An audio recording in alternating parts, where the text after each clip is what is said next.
sebab boleh bersalah-salahan hukum kebiasaan. Ada orang kena api tak hangus, ada orang kena pisau tak luka, ada orang makan ubat tak sembuh, ada orang minum air tak hilang dahaga. Jadi ulama tengok macam tu maka jadilah keputusan tu dinamakan adat, hukum adat semata-mata. Baik. Dia kata oleh dia kata yang memutus akan dia akan keputusan tu oleh seseorang dengan sebab berulang-ulang jadi berulang-ulang kali tu cuba makan kenyang, besok makan kenyang, lusa makan kenyang, tu dia namakan hukum kebiasaan. Tapi dia kata sah bersalah-salahan. Sebab tu dia kata sini dia kata sebab ulang jadi dan berlaku sekurang-kurangnya 2 kali berlaku. Kalau 2 kali berlaku makan nasi kenyang, besok makan nasi kenyang 2 kali, maka dinamakan hukum makan nasi kenyang tu adat. Tapi sah bersalah-salahan tengok ya. Seperti contoh dia, apabila makan banyak wajib kenyang, wajib kenyang, mesti kenyang, itu pada adat. Dan pasti kenyang, pasti kenyang kerana kebiasaan sudah berulang-ulang begitu. Dan umpamanya baik, saya baca pula yang Arabnya tuan-tuan ya. Tengok ya, kata dalam kitab Arab yang kata hukum adat tu begini ya. Dia kata huwa isbatur rabti baina amrin wa amrin wujudan aw adaman biwasitatit takarruri ma'asihhatit takhallufi wa adami taksiri ahadihima. Tengok saya terjemah. Yang dikatakan hukum adat tu ialah isbatur rabti baina amrin wa amrin, menyabitkan pertambatan di antara satu perkara dengan satu perkara. Yang kita nak ikat satu perkara tu dengan satu perkara tu apa dia?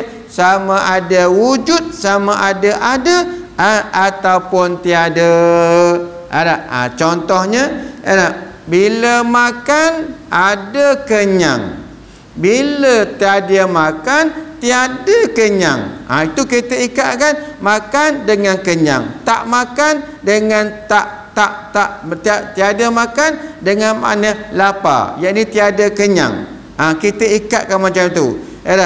Kena air basah, kena air basah. Jadi kita ikatkan kena air tu sebagai mesti basah. Baik. Apa itu kan hukum yang kita buat tadi ni, makan nasi kenyang, tak makan tak kenyang, mana tak ada kenyang tu. Kalau tak makan tak ada kenyang tu. Hukum tu biwasitatit takarruri, dengan wasitah perantaraan berulang kali cuba. Hukum tu setelah kita cuba berkali-kali jadi macam tu, makan kenyang, kena air basah. Baik, serta sah bersalah-salahan. Walaupun kita dah hukum dah berulang kali cuba-cuba tu, berlaku macam tu, makan hari ni kenyang, makan besok kenyang. Tapi dalam masalah hukum adat ni tuan-tuan sekalian, sah bersalah-salahan. Maksudnya hukum yang kita makan nasi kenyang tu boleh bersalah-salahan. Maksudnya boleh bercanggah dengan kebiasaan. Ada kalanya orang makan nasi tak kenyang. Ada kebiasaannya kena air basah. Tapi ada orang kena air tak basah. Ada tak? Ada orang tuan-tuan sekalian kena air tak basah. Tuan-tuan, saya cerita satu kisah guru saya, Tuan Guru Haji Umar Zuhdi, Pondok Lanai, Madrasah Misbahul Falah, Bangor Berangan, Parit Panjang, Baling, Kedah. Dulu saya ngaji kat situ. Jadi tok guru kami ni tuan-tuan, Tuan Guru Haji Umar Zuhdi ni, Dia ni orang tua dah. Masa tu dia mengajar saya masuk tu umur dia 70 lebih dah. Dan dia kena penyakit stroke yang ringan lah. Penyakit stroke yang ringan. Dia, tapi sengit lah dia punya mulut dia sengit. Ke tangan dia pun jadi macam tu. Kaki pun terdengkut-dengkut. Satu hari tuan-tuan lepas sembahyang asar, kami ngaji dengan dia 2 kitab. 2 buah kitab lepas asar tu ngaji kitab Syarah Jurmiyah tu. Apa nama dia? Tak ingat. Syarah Jurmiyah dengan kitab Baquratul Amani. 2 kitab tuan-tuan sekalian. Mukhtasar Jidan. Satu Mukhtasar Jidan, satu kitab Mukhtasar Jidan, satu kitab Baquratul Amani. 2 kitab kami ngaji dengan dia lepas asar. Tiba-tiba satu petang tuan-tuan, hujan lebat sangat. Lebat selebat-lebatnya. Bukan macam tadi tak lebat, ini lebat selebat-lebatnya. Tuan-tuan bila lebat madrasah tu, surau madrasah di pondok tu atap zinc, jadi tak dengar bila baca, tak dengar. Dia tak pakai mikrofon. Kalau pakai mikrofon tak dengar, sebab atap zinc bila ditimpa hujan tu jadi bising. Dia pun kata tak apalah, kita tak usah ngaji lah hari ni sebab hujan. Dia pun ambil kitab dia, dia orang tua, letak pada ketiak dia macam tu tuan-tuan. Turun daripada madrasah tu balik rumah. Dalam hujan lebat tu, depan mata kami, bukan saya seorang tengok, kami yang ramai-ramai tu tengok. Tok Guru nak balik dengan apa ni hujan lebat ni? Kami tertanya-tanya macam tu lah. Tapi tak apalah, dia Tok Guru, tak apalah, dia nak balik-balik lah. Rumah dia lebih kurang dalam 50 meter atau kurang pada 50 meter lah. Daripada tangga surau tu, tangga madrasah tu, nak pergi rumah dia tu mungkin dekat-dekat 30 meter lah. Tak sampai 50 pun, dalam 30 meter, dekat-dekat 40 meter, jauh jugalah. Dia turun tuan-tuan, dikilik kitab dia telah ketiak ni, jalan tengah-tengah hujan tu, setitik air hujan tak kena. Tak basah. Jalan tengah hujan tu, rongok jalan tak basah sampai ke rumah dia tuan-tuan sekalian. Allahu Akbar. Ni yang kata hukum adat ni. Biasanya kalau berjalan tengah hujan basah tak? Tapi ada orang berjalan tengah hujan tak basah. Itu maknanya kena air basah tu hukum adat. Hukum adat, bukan pada akal. Wajib basah kalau kena hujan. Siapa kata macam tu? Fasik. Sebab siapa kata macam tu, berarti hujan tu yang membasahkan, hujan tu yang memberi bekas. Padahal yang membasahkan tu bukan air. Siapa? Allah. Kalau macam itu betul lah kata orang tua-tua kan. Orang tua-tua kata apa? Mandi pun tak basah, tidur tak lena, mandi tak basah. Rupanya betul. Betul rupanya Fikri, bukan salah tu. Betul rupanya. Ada orang yang angau sampai mandi tak basah. Rupanya betul. Ada orang mandi tak basah tuan-tuan. Saya ingat orang tua-tua kata gitu tu tak ada alasan. Rupanya betul. Jadi sah hukum adat tu sah bersalah-salahan. Boleh bercanggah dengan usaha dan ikhtiar kita. Dan hukum adat tu wa adami taksiri ahadihima, tak boleh memberi bekas sekali-kali, tak boleh. Hukum adat tu tak boleh memberi bekas sekali-kali, tak boleh memberi bekas tuan-tuan sekalian, tak boleh. Tak boleh. Makhluk tak boleh memberi bekas pada sesuatu, tak boleh. Macam api menghangus, bukan api yang menghangus, Allah yang menghangusnya tuan-tuan sekalian. Baik, tu dia. Okey, jadi fahamlah kita hukum adat tu tuan-tuan sekalian. Kerana dia kata seperti apabila makan banyak, wajib kenyang. Banyak tu banyak mana? Sepinggan tu banyak dah lah tu. Dan pasti kenyang. Kenapa? Kerana kebiasaan sudah berulang-ulang begitu. Dan umpamanya contoh-contoh lain lah. Jadi itu hukum adat. Baik. Dan kata dia, dan yang berlaku adat atau berlaku kebiasaan yang berulang-ulang itu ialah 4 perkara. Ini kata tadi ni isbatur rabti baina amrin wa amrin wujudan au adaman tu. Jadi ikatkan di antara satu perkara dengan satu perkara tu ada 4. Tengok 4 mana tu? Pertamanya daripada 4 tu biasanya berlaku ada dengan ada. Diikatkan ada makan dengan ada kenyang, ada minum dengan ada hilang dahaga. Baik. Itu dia, berlaku ada dengan ada. Seperti ada makan, ada kenyang. Satu, itu yang pertama.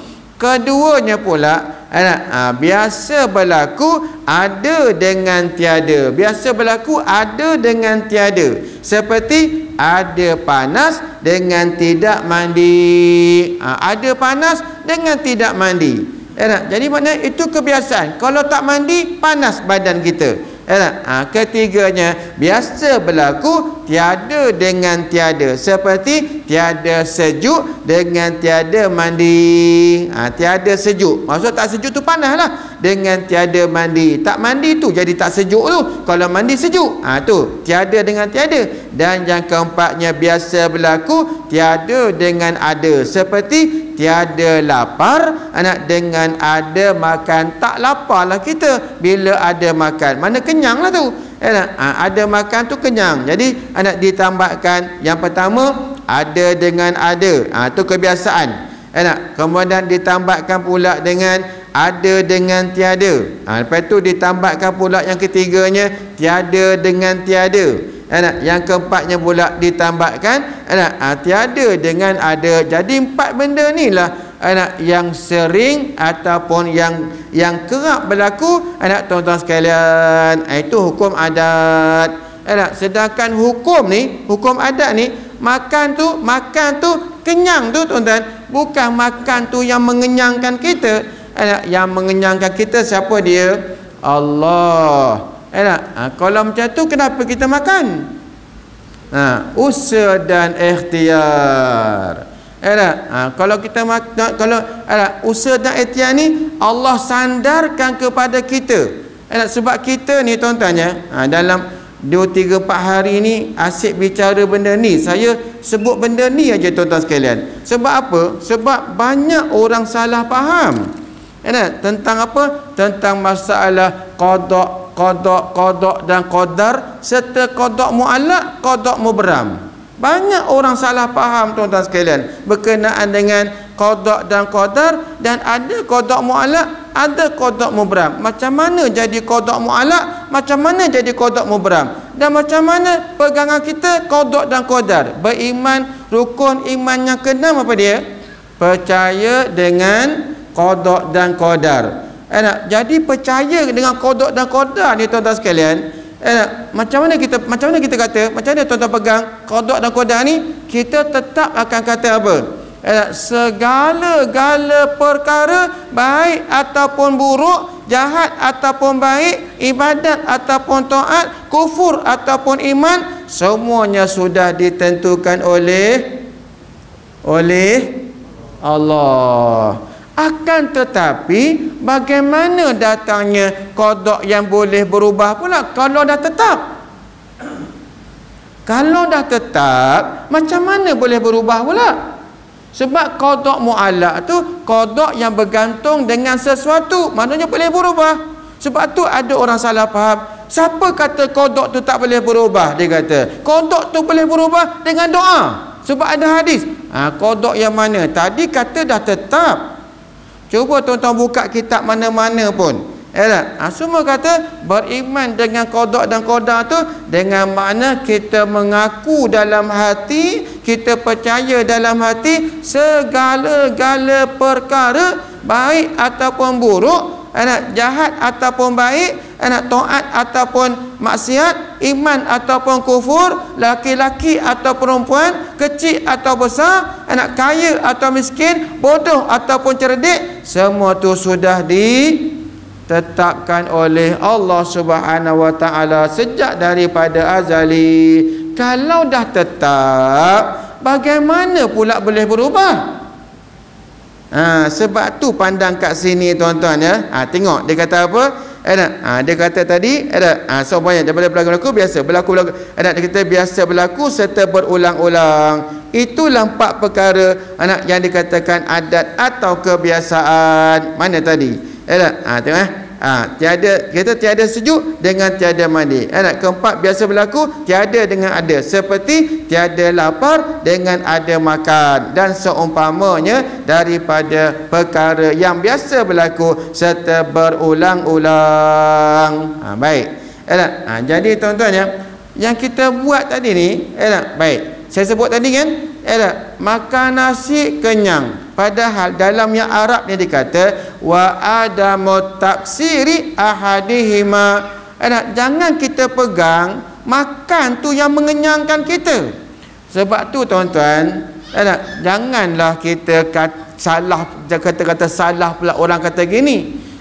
Itu ada bahagian habuan mulut, ada habuan hati, habuan etikad. Contoh begini, tuan-tuan, contohnya begini dia kata nak azan dulu ke? Masuk waktu dah kan? Masuk. Nak azan dulu ke tak payah? Nak azan dulu ke tak payah azan?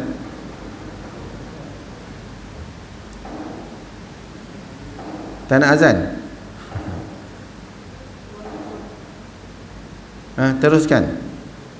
Teruskan ke nak azan dulu? Dah masuk waktu kan?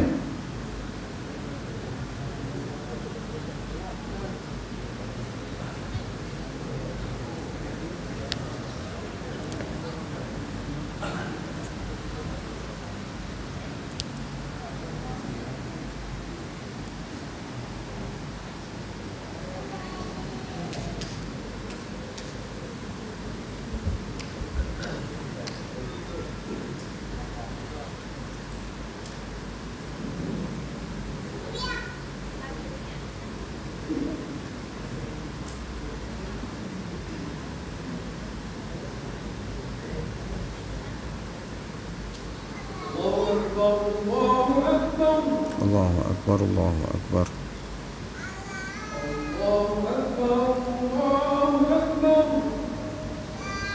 Allahu Akbar, Allahu Akbar.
Saya lajak sikit boleh boleh takut nanti apa ada yang tak suka kita lanjutkan sikit.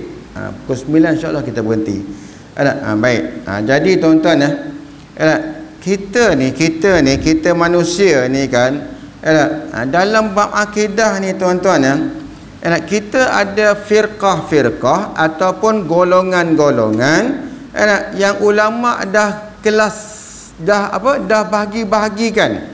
Okey, ada ahli sunnah wal jamaah, kemudian ada jabariyah, kemudian ada mu'tazilah qadariyah. Tuan-tuan, daripada tiga ni ahli sunnah wal jamaah, jabariyah, qadariyah, mu'tazilah ni tuan-tuan sekalian, ada golongan yang etikad mereka tu salah, yang boleh jatuh kepada kufur dan yang boleh jatuh kepada fasik ataupun bid'ah tuan-tuan sekalian. Baik. Jadi kita ni kenalah memahamkan mana firqah yang salah tu, mana firqah yang betul, mana firqah yang tak betul, mana golongan yang salah, mana golongan yang betul. Jadi tuan-tuan sekalian, sebab tu minta maaf saya cakap macam ni zaman kita ni jabariyah ni ada ke tidak? Ada tuan-tuan sekalian. Jabariyah ni ada sebenarnya. Cumanya dia tak tahu yang dia kata macam tu jabariyah, dia tak tahu. Contoh gini tuan-tuan. Contoh gini, yang kata jabariyah tu gini. Alah, sakit tu Tuhan bagi. Sembuh pun Tuhan bagi. Tak payah makan ubat lah. Itu jabariyah. Itu jabariyah. Kata macam tu jabariyah. Sebab kita ni Allah suruh tak kita usaha dan ikhtiar. Kalau kata macam tu, alah, Tuhan dah tentukan kita, kalau kita pandai-pandai lah, tak payah belajar pun tak apa. Itu jabariyah. Itu jabariyah kata macam tu. Ataupun kan kata gini pula tuan-tuan sekalian ni kan, alah, rezeki tu kan Allah dah tentukan, tak payah kerja lah. Itu pun jabariyah. Jaga ni, sedangkan masyarakat kita ni banyak tak kata macam tu. Banyak. Dia tak sedar yang dia kata tu dah fasik tu, dah jadi bid'ah tu. Sebab Allah suruh kita usaha dan ikhtiar. Baik. Ada pula satu golongan yang dinamakan Mu'tazilah Qadariyah. Yang itu semua kita belaka. Manusia yang buat. Jahat ke baik, itu manusia yang buat. Dia kata kalau dia buat maksiat pun itu manusia buat, dia kata. Adakah Allah menentukan kesesatan pada hamba-Nya? Tidak, dia kata. Bukan Allah tentukan, dia sendiri yang buat. Itu Qadariyah Mu'tazilah tuan-tuan. Ramai tak kata macam tu? Ramai. Sebab tu firqah-firqah yang sesat ni masih ada dalam masyarakat kita hari ni. Cumanya tak boleh, dia tak tahu yang dia kata macam tu adalah Jabariyah ataupun Qadariyah. Kalau ahli sunnah wal jamaah tuan-tuan, kalau lapar usaha apa? Makan. Kalau sakit usaha apa? Cari ubat. Macam tu. Kalau nak ilmu, buat macam mana? Belajar. Macam tu. Itu sebab ada usaha dan ikhtiar. Pasal apa? Mana? Memang ketetapan dah tetap dah. Tapi tuan-tuan sekalian, Allah yang perintah kita untuk usaha dan ikhtiar. Mana Tuhan perintah tu? Dalam Al-Quran kata macam mana? Innallaha la yughayyiru ma biqaumin hatta yughayyiru ma bi anfusihim. Itu ayat Quran jelas-jelas kata macam tu. Sesungguhnya Allah Ta'ala tu tidak mengubah nasib seseorang, satu kaum tu, sehingga mereka yang ubah diri mereka sendiri. Nampak? Itu maknanya Allah suruh kita apa? Suruh kita usaha dan ikhtiar. Nak berubah, itulah ahli sunnah wal jamaah. Macam tu tuan-tuan sekalian. Baik. Okey. Jadi tuan-tuan, dalam masalah qada qadar ni tuan-tuan, pegangan kita bab akidah dalaman ni, dalam hati ni, tetap kita mengatakan segala-gala perkara sudah Allah tetapkan sejak daripada azali. Itu bab pegangan. Tapi kita kena susun balik tuan-tuan sekalian. Bila tengok ayat Quran, bila tengok ayat Quran, Allah suruh usaha dan ikhtiar. Jadi usaha dan ikhtiar tu termasuk dalam apa? Ketentuan Allah. Tak boleh bagi bekas. Yang bagi bekas, yang itu sudah tentu adalah Allah Ta'ala semata-mata, tuan-tuan sekalian. Baik. Nanti nak tahu tak macam mana jadi qada muallaq, qada mubaram tu? Nak tahu tak? Tapi kena panjang sikit lah. Nanti tertinggal pula kitab ni. Sikit je lagi ni.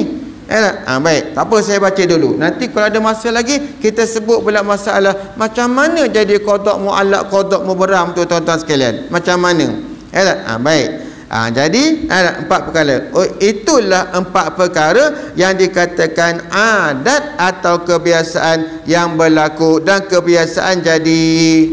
Baik. Dan hukum adat itu terbahagi ia kepada 3 bahagian.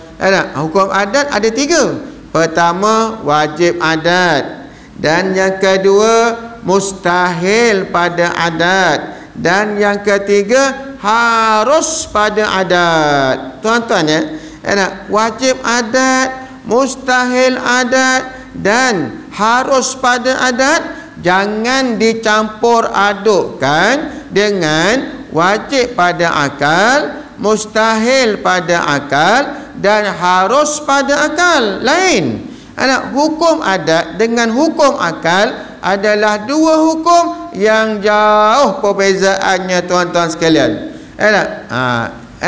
Dalam cerita Isra' dan Mi'raj, tuan-tuan, sebenarnya ilmu ni dia bukan kata letak orang zaman kita ke orang zaman sahabat ke, tak. Kalau tak tahu, maka menyebabkan jadi benda besar, tuan-tuan sekalian.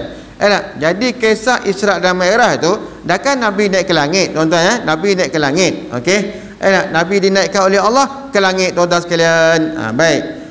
Bila Nabi turun, banyak cerita-cerita Nabi tu, banyak para orang zaman tu, tuan-tuan sekalian, tak percaya. Kenapa dia tak percaya ni? Sebab dia tak boleh balance mana adat, mana akal. Dia tak boleh nak seimbangkan adat dengan akal. Dia tak boleh seimbangkan, tuan-tuan sekalian. Baik. Saya bagi contoh masa Nabi turun tu sampai di Masjidil Haram, tuan-tuan Abu Lahab yang tolong promosi. Abu Lahab ni kan dia kafir. Tuan-tuan, dia tak terima Nabi Muhammad, dia tak beriman dengan Rasulullah, tak beriman langsung dengan Quran, tuan-tuan sekalian. Lalu dia tengok Nabi Muhammad termenung dekat Masjidil Haram depan Kaabah tu. Termenung Rasulullah. Sebab nak cerita ke tak, ni baru turun daripada langit ni, nak cerita ke tak, nak cerita ke tak Rasulullah ni, kalau kesah Nabi, nak cerita ke tak, nak cerita ke tak. Lalu Abu Lahab kata, ya Muhammad, ngapa kau tengok kau kalau kesah macam ni? Nabi Muhammad pun dia ikhlas hati, dia nak ceritalah. Wahai Abu Lahab, itu pas saudara dia tu, aku semalam dinaikkan oleh Allah anak ke langit. Jadi kan Abu Lahab ni pun jahil juga hukum adat, hukum akal ni, tuan-tuan. Jahil juga. Ini peluang ni, dia kata, nak bagi orang ramai mendustakan Muhammad, ini peluang besar aku ni. Dia kata, ya Muhammad, engkau nak tak aku cakap pada orang berhimpun dengar cerita engkau tentang ni? Nak tak cerita Isra' Mi'raj ni, nak aku panggil orang ramai kau cerita? Nabi Muhammad kata, bolehlah, boleh. Maka Abu Lahab pun dia berdiri tempat tinggi sikit, dia panggil, ya ma'syarul Arab, sekalian orang Arab, dia kata, mari sini Masjid Haram ni, Muhammad nak cerita tentang dia naik ke langit. Dia tak boleh beza, tuan-tuan, mana hukum akal, mana hukum adat. Tak boleh beza. Nabi pun ceritalah, bila orang ramai orang Arab berhimpun tu, Nabi pun ceritalah. Nabi cerita dia naik ke langit pertama, naik daripada Masjid Haram, naik burak sampai ke Masjid Aqsa, daripada Masjid Aqsa naik ke langit sampai langit ke-7, sampai lebih atas lagi, sampai Sidratul Muntaha, sampai Mustawa Arash. Sampai ke situ Nabi naik. Cerita. Ada seorang sahabat ni, tuan-tuan sekalian, bukan sahabat lah, dia tu dah dulu dia beriman, sebelum tu dia beriman dengan Nabi Rasulullah ni. Tuan-tuan dia kata gini, dia tak percayalah boleh naik ke langit, dia tak percayalah. Lalu kan dia tanya pada Rasulullah, dulu panggil Rasulullah, sekarang panggil Muhammad, ya Muhammad, cuba engkau angkat kaki engkau yang kanan. Cuba engkau angkat kaki yang kanan ya Muhammad. Maka tuan-tuan, Rasulullah ni angkatlah kaki kanan. Sekarang Muhammad, cuba engkau angkat kaki kiri. Angkat kaki kiri. Rasulullah kata, kalau aku angkat kaki kiri, jatuhlah aku.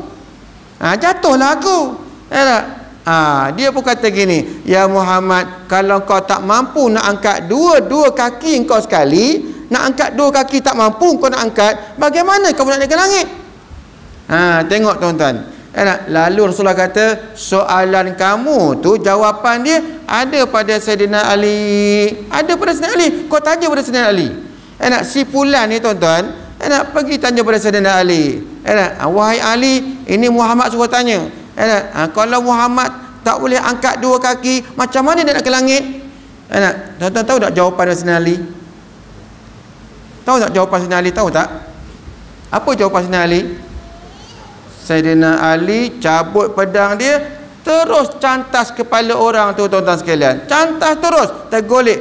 Pedang Sayyidina Ali tu, sekali cantas tuan-tuan, putus, kepala tu putus, tergolek kepala tu. Sahabat lain protes, ya wahai Ali, Rasulullah suruh jawab, bukan suruh bunuh orang ni. Ali kata, itulah yang layak untuk orang yang engkar dengan Rasulullah. Itulah hukum yang paling layak, jawapan paling layak, bunuh. Tuan-tuan, saya bukan soalkan yang bunuh tu.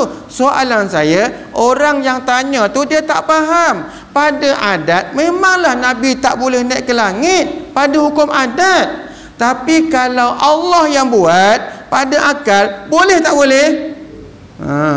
Dia tak faham mana adat, mana akal. Dia tak faham tuan-tuan. Samalah macam tadi tu. Kalau kata hukum adat, jangan dicampurkan dengan hukum akal. Wajib adat, mustahil pada adat, dan harus pada adat. Jangan dicampur adukkan dengan hukum akal. Sebab tu tuan-tuan, yang kita kena mengaji tu, kena belajar tu, nak bezakan yang ni lah. Nak bezakannya. Sebab tu masyarakat kita hari ni tuan-tuan, sebab kejahilan dalam bab ni lah, maka jadi lintang pukang hukum dia buatnya tu. Jadi celaru dia buatnya tuan-tuan sekalian. Tu yang jadi kadang-kadang boleh jatuh kepada kufur dan boleh jatuh kepada fasik. Baik. Tengok ya. Jadi hukum adat tu 3 bahagian. Wajib pada adat, mustahil pada adat, dan harus pada adat. Okey.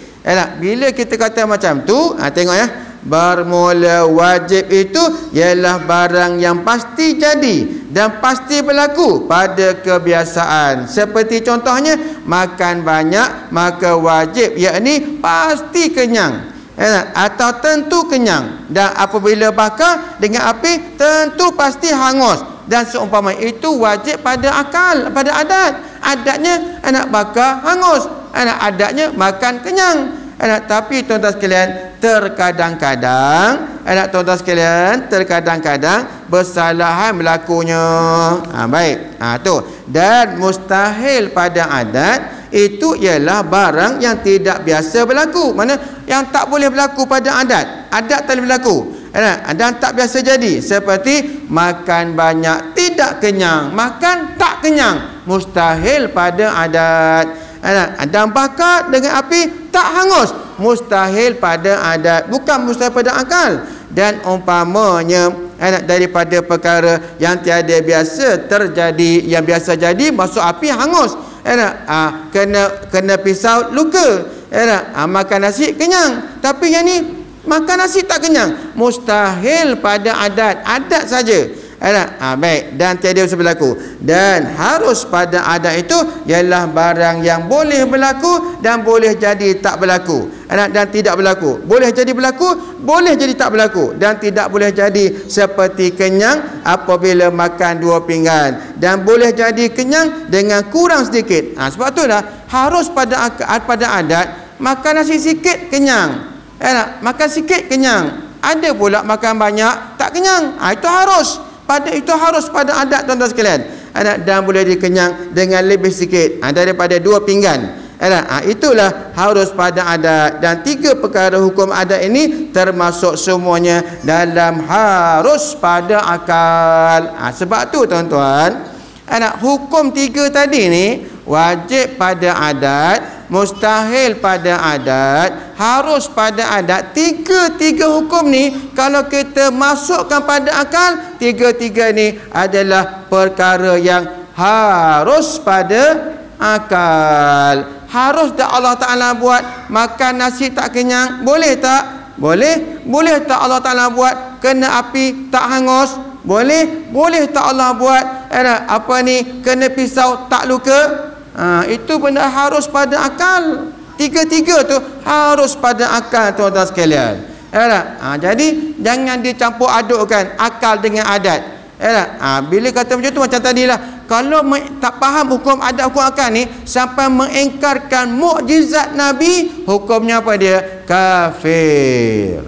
Sebab tak faham dengan hukum adat, hukum akal tu, boleh jatuh kepada kekafiran, tuan-tuan sekalian. Tolong hati-hati. Macam tadi ya. Orang tu dia tak faham, Nabi tak, memanglah tak boleh naik ke langit pada adat. Sebab ada dalam ayat Quran, ya ma'syaral jinni wal insi in istata'tum an tanfuzu la tanfuzu illa bisultan. Itu ayat Quran. Memang nak Allah Ta'ala kata kamu takkan mampu illa bisultan, melainkan dengan izin Tuhan. Baru boleh kita naik ke langit. Sebab tu tuan-tuan sekalian, kalau nisbah pada orang lain, saya tak percaya naik ke langit ni, walaupun pada akal harus. Macam Syekh Muzaffar tu, betul ke dia sampai ke bulan? Betul. Kita ni takut kena tipu, tuan-tuan. Tuan-tuan tahu tak yang dulu Yuri Gagarin, siapa lagi? Neil Armstrong, siapa lagi? Neil Armstrong tu orang Amerika kan? Yuri Gagarin tu orang Rusia. Tuan-tuan tengok dalam gambar tu, gambar yang kata konon di bulan tu, tuan-tuan nampak tak ada 4 cahaya, 4 bayang-bayang, nampak tak? Nampak tak? Tak pernah tengok kan? Tak pernah tengok. Cuba ni ulang balik, U-turn balik, tengok yang buku Tata Rakyat dia jam 4 tahun 70-an. Cuba tengok balik. Iya, dalam buku Tata Rakyat. Sekarang Tata Rakyat tu nama pelajaran apa? Kan dulu ada, kalau cikgu lama-lama tu kan ada ngajar Tata Rakyat. Ingat tak cikgu lama-lama, cikgu Buraidah ada dah ngajar buku Tata Rakyat? Ada tak tu Tata Rakyat dulu, ada tak? Ada kan? Dalam buku Tata Rakyat tu, saya dah jam 4, dalam tu ada cerita kisah anak naik ke bulan tu. Dan gambar tu yang Neil Armstrong pacakkan bendera Amerika tu, tuan-tuan, berkibar ke tidak? Berkibar. Dan ada 4, dia berdiri tengah-tengah tu, ada 4 bayang-bayang, dia ada 4 penjuru bayang-bayang. Kalau atas bulan, macam mana nak ada bayang-bayang? Macam mana ada? Kalau kita berdiri, katalah kita letak lampu, kita berdiri atas lampu tu, ada bayang-bayang tak? Tak ada bayang-bayang. Tapi bila suluh macam tu, kalau pada bawah, mana ada? Bulan tu ada cahaya kat sini, kita duduk atas ni, ada bayang-bayang tak? Mana boleh ada bayang-bayang? Tak, tuan-tuan tak percaya Mana boleh ada bayang-bayang? Kalau ini bulan ni dah bercahaya dah. Kita duduk atas bulan, kita duduk atas bulan, cahaya tu ada ke wujudnya bayang-bayang kalau cahaya pada bawahnya tu? Yang ada bayang-bayang bila cahaya daripada sini. Cuba tengok orang main bola kat stadium tu, ada berapa bayang-bayang dia? 4. Pasal apa ada 4? Sebab ada 4 penjuru stadium tu, ada lampu. Sebab itulah ada 4 bayang-bayang. Tapi itu pada atas. Kau pada bawah datang, padang tu, katalah padang tu ada cahaya pada atas, ada bayang-bayang tak? Dan bendera Amerika tu dipacak macam tu, berkibar macam tu. Mana boleh berkibar atas bulan? Bukan ada udara. Dan macam mana? Katanya bulan tu tidak ada tarikan graviti. Yang ada tarikan graviti hanya di bumi. Di bulan tak ada tarikan graviti. Tiba-tiba Neil Armstrong boleh berjalan atas bulan. Kalau tak ada tarikan graviti, boleh berjalan tak? Kalau tak ada tarikan graviti, tentulah Neil Armstrong tu terapung macam tu. Nak pacak bendera pun tak boleh kalau tidak ada tarikan graviti, kata sains. Tapi kata Allah Ta'ala, harus tak? Tu kena fikir banyak lah tu, tuan-tuan sekalian. Baik, okey. Jadi tuan-tuan, kita ni ada usaha dan ikhtiar. Usaha dan ikhtiar kita itulah yang dinamakan hukum adat. Nak makan, nak kenyang, kena makan, kena usaha makan. Tuan-tuan dah. Baik, walaupun ketetapan Allah Ta'ala yang mengenyangkan tu Allah. Yang mematikan Allah, yang menghidupkan Allah. Jadi tuan-tuan, gini macam mana jadinya yang jadinya qada mu'allaq dan qada mubram tu macam mana jadinya pula?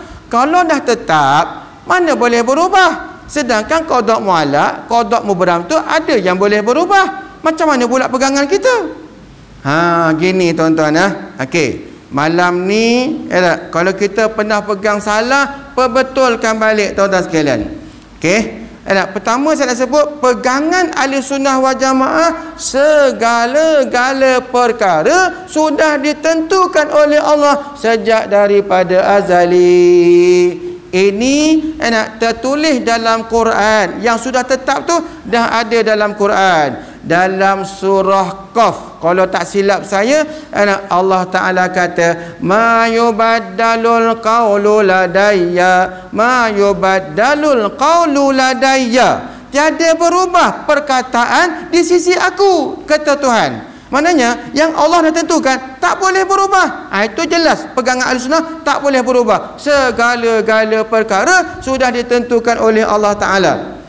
Dan sama juga dengan perbuatan kita. Perbuatan kita ni pun Allah dah tentukan sejak daripada azali, baik ataupun buruk, taat ataupun ibadat ataupun maksiat, sudah ditentukan oleh Allah. Mana bukti dia?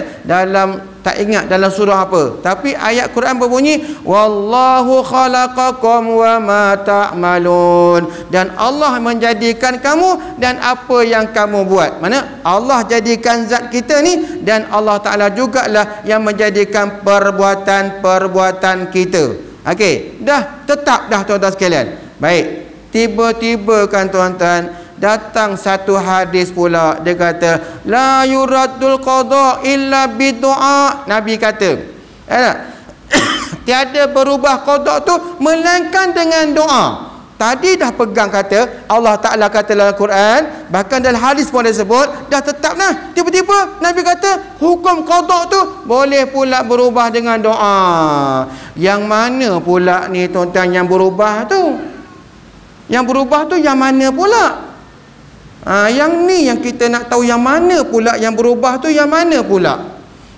Okey, yang berubah ni tuan-tuan dalam hadis 40, hadis yang keempat dalam kitab, hadis 40, hadis yang keempat.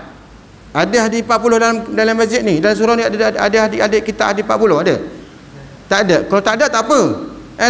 Saya ambil secara rambang tuan-tuan. Dalam hadis tu tuan-tuan sekalian, Nabi ceritakan tentang kisah para malaikat. Ada malaikat yang Allah Ta'ala suruh tulis segala yang bersangkut dengan manusia. Bila tu? Ketika umur janin dalam perut ibu, dalam rahim ibu tu, seketika umurnya 120 hari.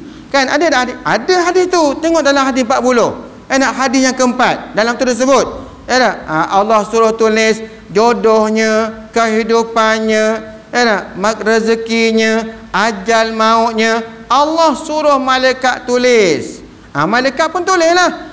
Umur dia berapa, dia makan apa, berapa gantang beras dia makan, berapa ekor kambing dia makan, berapa ekor ikan dia makan, anak dia kahwin dengan siapa, anaknya berapa, matinya bila, umurnya berapa mati, semua Allah Ta'ala perintahkan malaikat tulis.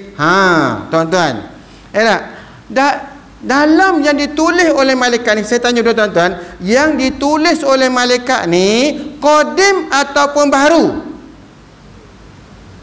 Baharu, bukan qadim. Yang qadim tu yang ditentukan oleh Allah sejak daripada azali, itu yang qadim.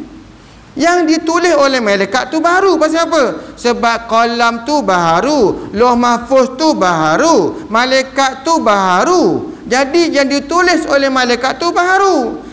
Maka yang ditulis oleh malaikat ni lah tuan-tuan, ada yang mu'allaq dan ada yang mubram. Maksud mu'allaq tu apa? Maksud mu'allaq tu maknanya ketentuan yang ditulis malaikat tu yang boleh berubah dengan sesuatu sebab. Contohnya tuan-tuan begini, katalah si A ni Allah Ta'ala suruh malaikat tulis umur dia 60. Tapi 60 tu belum tentu lagi 60 umur dia. Tunggu betul-betul berlaku. Tunggu malaikat diperintahkan ambil dia, baru tahu. Malaikat pun tak tahu yang dia tulis tu adakah yang telah ditetapkan oleh Allah ataupun tidak.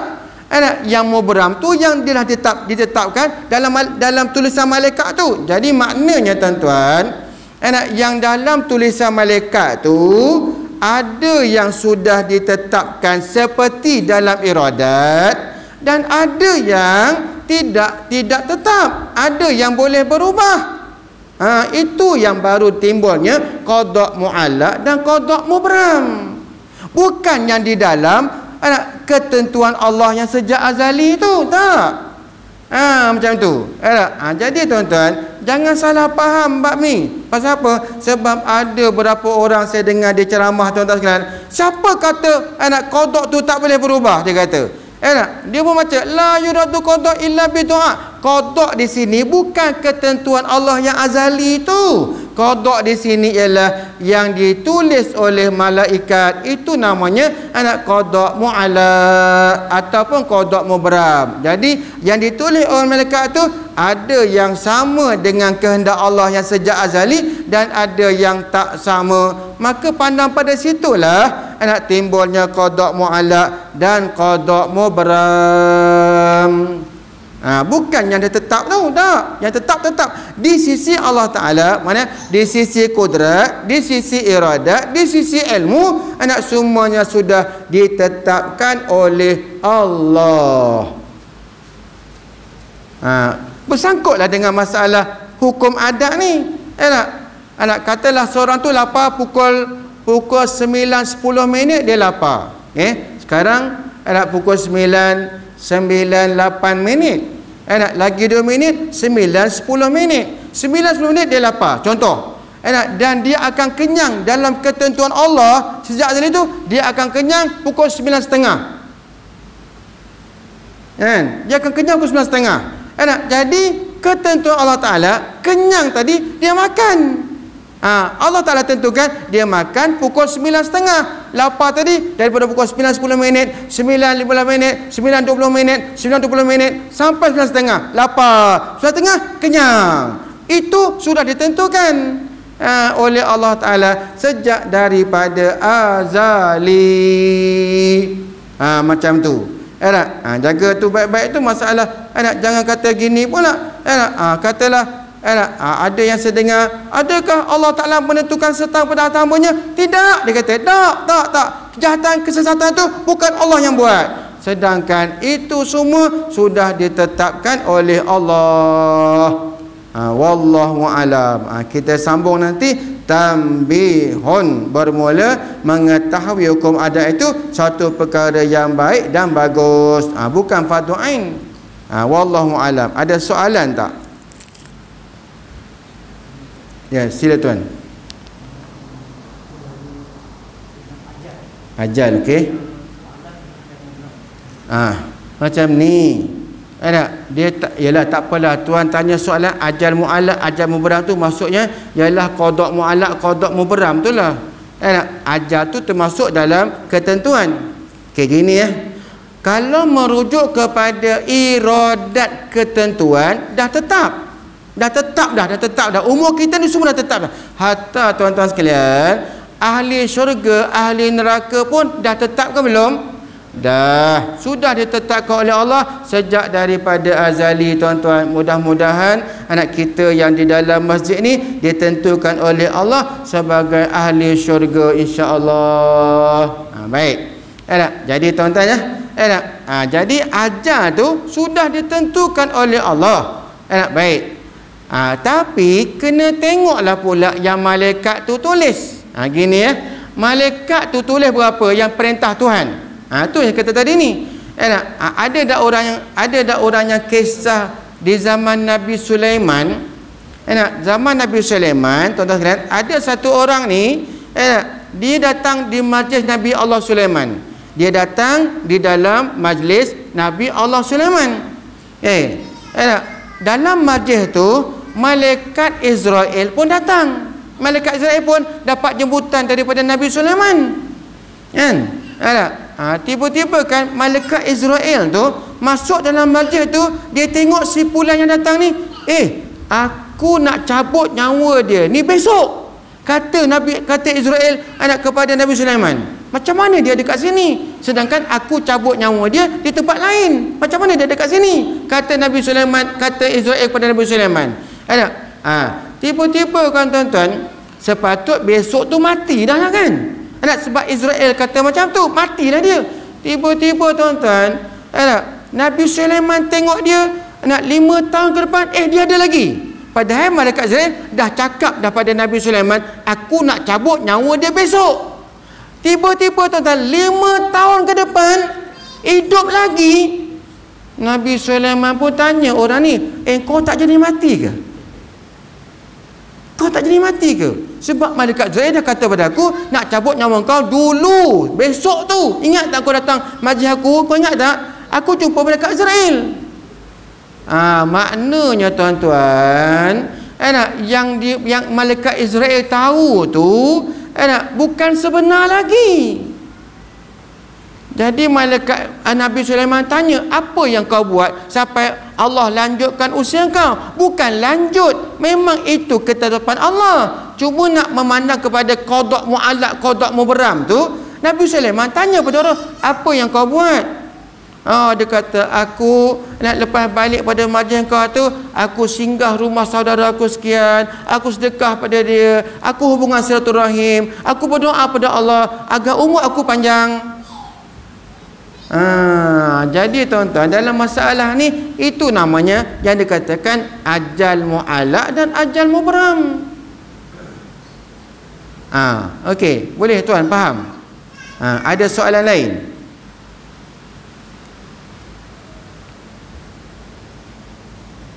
Tak ada. Seronok mengajar macam ni. Okey, seronok. Saya tak ada soalan, seronok sangat. Tak perlu susah-susah nak jawab. Tak ada soalan. Atau tuan-tuan nak saya tanya? Atau tuan-tuan nak saya tanya? Boleh tak saya tanya? Boleh tak saya tanya? Tanya bukan untuk menguji tuan ni. Tanya ni nak tengok tuan-tuan kepahaman tuan-tuan. Usaha dan ikhtiar kita tak boleh memberi bekas. Maknanya makhluk tidak boleh memberi bekas walaupun sedikit. Tak boleh. Nak tengok kepahaman tuan-tuan dalam ke tidak? Kepahaman tuan-tuan dalam ke tidak? Okey. Katakanlah dalam gelas plastik ni air kopi. Katakanlah air kopi tapi ini mineral ni, tapi tak apalah. Contoh saya bagi air kopi. Okey. Tuan-tuan nak bagi kopi ni manis, tuan-tuan letak apa? Letak gula dalam kopi tu dinamakan apa? Usaha dan ikhtiar. Baik, kita dah pegang dah.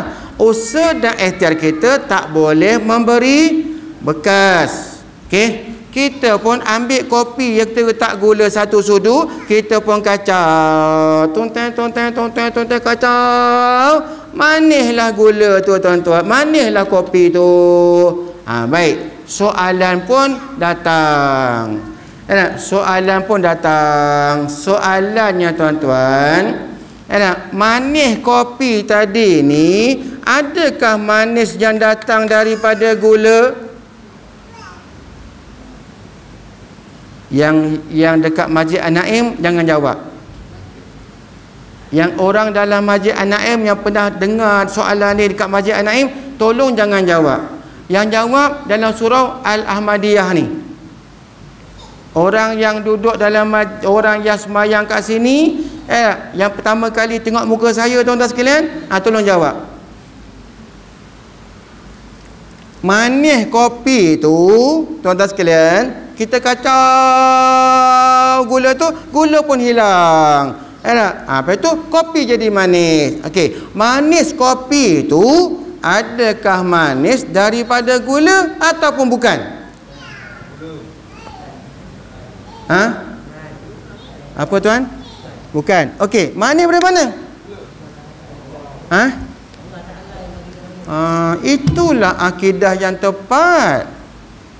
Allah yang bagi manis. Sebab tu saya tanya pada tuan-tuan tadi, kita dah pegang makhluk tak boleh memberi bekas. Gula tu makhluk dah. Makhluk. Jadi makhluk gula tu makhluk tak boleh memberi bekas. Dia tak boleh memaniskan kopi. Kalau gula tu yang memaniskan kopi, salah tak pegangan kita tuan-tuan? Sebab tu tak boleh kata gula yang memaniskan kopi. Kita letak gula tadi hanya sebagai usaha dan ikhtiar. Tapi usaha dan ikhtiar kita tak boleh memberi bekas. Tu pegang macam tu yang akidah orang dulu-dulu tuan-tuan. Orang zaman sekarang kalau tanya kan, gula tu mana? Kalau kata gula tu maknanya, makna dia telah i'tikad gula makhluk tu yang memberi bekas. Berkongsi dengan Tuhan pula. Faham tak ni? Inilah tauhid. Inilah akidah. Macam itulah. Kita datang belajar ni. Yang menentukan kita dapat ilmu atau tidak siapa? Allah. Bukan usaha ikhtiar kita. Kita datang ni sebagai usaha ikhtiar, tapi usaha ikhtiar tak boleh memberi bekas. Hatta tuan-tuan saya sendiri tak boleh nak bagi tuan-tuan faham. Yang memahamkan tuan-tuan siapa dia? Allah. Wallahu alam bisawab. Cukup. Janji tadi pukul 9. Yang lebih 15 minit, 16 minit tu saya minta maaf. Wallahu a'lam bissawab. Okey, kita berhenti ya. Baik, insya-Allah semoga pertemuan kita malam ni ada manfaat dan ada kelebihan di sisi Allah Subhanahu wa taala. Bismillahirrahmanirrahim. Alhamdulillahirabbil alamin wassalatu wassalamu ala asyrafil anbiya'i wal mursalin wa ala alihi washabbihi ajmain. Allahumma ya azima sultan, ya qadiman ihsan, ya daiman ni'am, ya katsira jud, ya wasi'al ata, ya khafiyal lutuf, ya jami sana, ya haliman la ya'jal. Salli ya rabbi ala sayyidina Muhammadin wa alihi wasallim wa radha'ani sahabati ajma'in. Allahumma laka hamdu syukra wa laka manu fadla wa anta rabbuna haqqa wa nahnu abiduka riqa wa anta lam tazal zaka ahla. Ya muyassira kulli asir wa ya jabira kulli kasir wa ya sahiba kulli farid wa ya mughniya kulli faqir wa ya muqawwiya kulli da'if wa ya ma'mana kulli maqib. Yassir alaina kulla asir fatasir asir alaika yasir. Allahumma ya man لا يحتاج إلى بيان وتفسير حاجاتنا كثير وأنت عالم بها وخبير. اللهم إني أخاف منك وأخاف من يخاف منك وأخاف ممن لا يخاف منك. الله بحق من يخاف منك نجنا ممن لا يخاف منك. الله بحق سيدنا محمد أهرسنا بعينك التي لا تنام وأكنفنا بكنفك الذي لا يرام وارحمنا بقدرتك علينا فلا ننقض ثقتنا ورجاؤنا. اللهم إنا نسألك زيادة في الدين وبركة في العمر وسعة في الجزاء وسعة في الرزق وتوبة قبل الموت وشهادة عند الموت ومغفرة بعد الموت وعفوا عند الحساب وأمانا من العذاب ونصيبا من الجنة وارزقنا نظر إلى وجهك الكريم. وصلى الله على سيدنا محمد وعلى آله وصحبه وسلم والحمد لله رب العالمين.